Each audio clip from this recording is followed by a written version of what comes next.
Hey folks, welcome back to the channel. If this is your first time here, go ahead and hit that subscribe button and turn on the bell, because what I'm about to share with you isn't just a story, it's a memory, one I wish I could forget.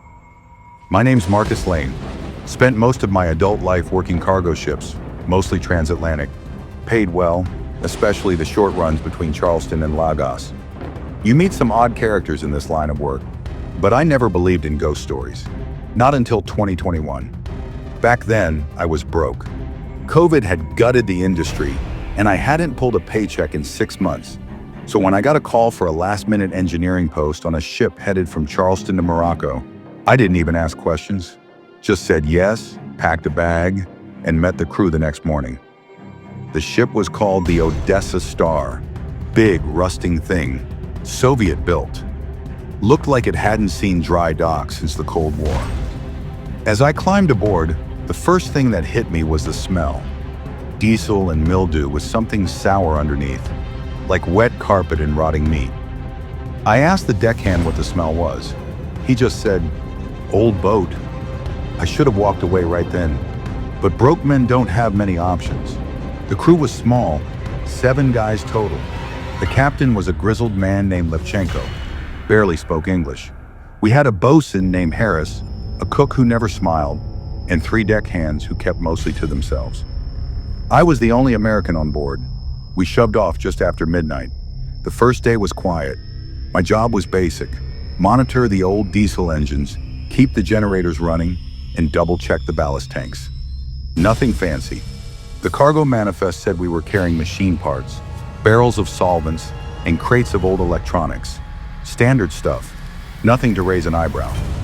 But that night, just after 2 a.m., I heard a knock. Now look, nobody knocks in the engine room. It's loud as hell, and we use the intercom if we need something. But this knock? It was sharp, precise. 3 slow taps on the steel bulkhead. I opened the hatch. Nothing. Just empty hallway. I figured I imagined it. Long hours, loud hums. Maybe I nodded off for a second, but the next night it happened again. Same time, same pattern, 3 knocks. This time I stayed still and listened. After the knocks, I heard footsteps. Not boots, bare feet, slapping against metal. I followed the sound down toward the cargo hold. I don't know why. Curiosity, I guess. Or maybe something deeper. I made it to the hold, flashlight in hand. Everything looked normal. Sealed crates, chain barrels, that old rust scent hanging in the air. Then I saw the tarp. One section of the floor was covered in a huge black tarp, pinned down with chains. It wasn't in the manifest. I walked over, kicked the corner of it, and froze. The chains weren't just holding the tarp. They were part of a seal.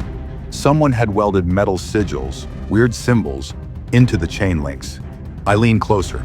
The symbols looked wrong, like they weren't made by human hands. They pulsed under the light. I swear to God they pulsed. That's when I heard it. A whisper, right behind me. I turned. No one there. I backed away and went straight to the captain. I told him what I saw. You know what he did? He laughed. Then he pulled out a bottle of vodka and said, "Cargo is not our concern. We sail, we deliver, we do not ask." I pressed him. I told him the ship wasn't right. He stared at me, dead serious, and said, "You hear voices? You see shadows?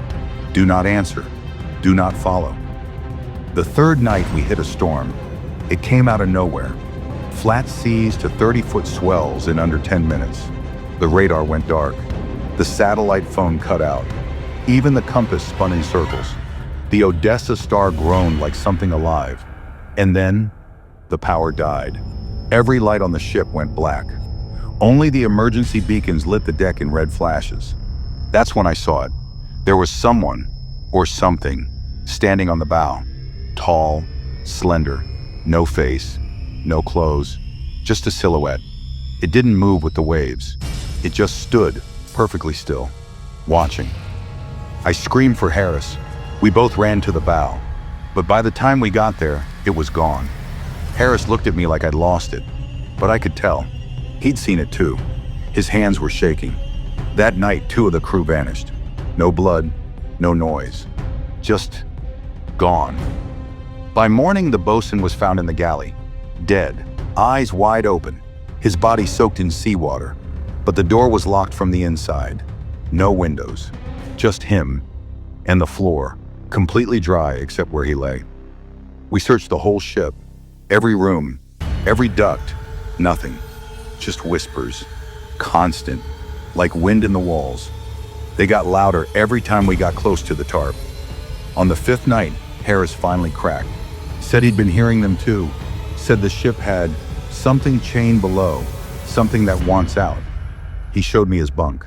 It was covered in drawings, all the same symbol, the one from the chains. He said he drew them in his sleep.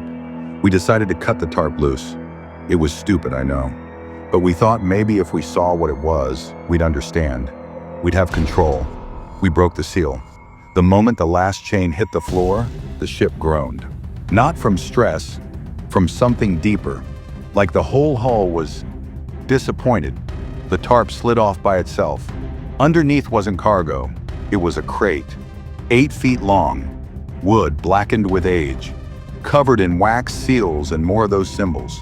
Carved into the floor beneath it was a circle, fresh, like someone had done it with a hot blade. Inside the circle, bones, human bones. And then the crate opened, on its own. Inside wasn't a body, it was a mirror, but not like glass. This thing was alive. The surface rippled like water, but when you looked into it, you didn't see yourself. You saw your worst moment, your biggest regret. I saw my sister drowning. I was 14. She slipped into the lake and I froze. Never told anyone that, but the mirror knew. Then it whispered, "Trade." Harris lunged at it, screamed something I couldn't understand. The mirror rippled. He was gone. Just gone. I ran, made it back to the engine room and sealed the door. I stayed there for hours, maybe days. The ship was no longer moving. The engines were dead, but something else was moving. In the walls, in the vents. Eventually I passed out. When I woke up, I was lying on a beach in Tangier. Locals said they found me washed ashore with a piece of chain clutched in my hand. No ship, no wreck, just me. The Odessa Star was never found. No distress signal, no radar trace, like it never existed. But I know what I saw. I know what I freed. And sometimes, when I pass by a mirror, I still see her, my sister, reaching, waiting. So yeah, next time you see an old cargo ship sitting in port, don't wonder what it's carrying. Because sometimes, it's not what's inside the crate that's dangerous. It's what's waiting to get out. If this story gave you chills, smash that like button and make sure you're subscribed for more tales from the dark side of the sea. And remember, some cargo was never meant to reach land.